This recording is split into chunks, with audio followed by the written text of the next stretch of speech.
উপজেলা পরিষদ নির্বাচনে আমরা দেখছি যে বিভিন্ন প্রার্থী কিন্তু অবিরাম তারা যে প্রচারণা এবং গণসংযোগ চালিয়ে যাচ্ছে।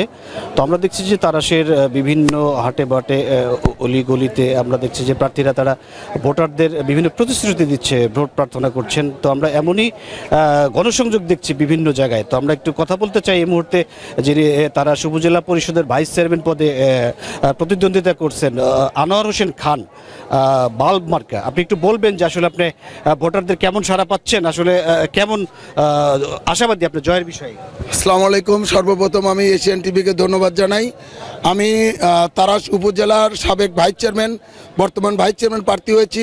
তারাশ উপজেলায় বিভিন্ন ধর্মীয় প্রতিষ্ঠান, মসজিদ, মাদ্রাসা এবং কবরস্থান, গির্জা, মন্দির থেকে শুরু করে তারাশ উপজেলায় যতগুলো সম্প্রদায় আছে তাদেরকে আমি এই 5 বছরে যেভাবে অনুদান দিয়েছি তাতে 100% আমি আশাবাদী।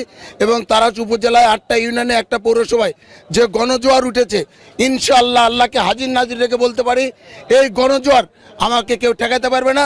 আমি 21শে মে উপজেলা পরিষদ যে নির্বাচন, এই নির্বাচনে আমার প্রতীক হলো বৈদ্যুতিক বাল্ব। এই বাল্ব প্রতীকে মানুষ বিপুল ভোটে আমাকে নির্বাচিত করবে ইনশাআল্লাহ। শুনছিলেন যে প্রার্থীর যে প্রতিক্রিয়া, তো আমরা তারপরেও দেখেছি যে প্রচারণা যে শেষ মুহূর্তে তারা কিন্তু যে অতিবাহিত করছেন প্রার্থীরা।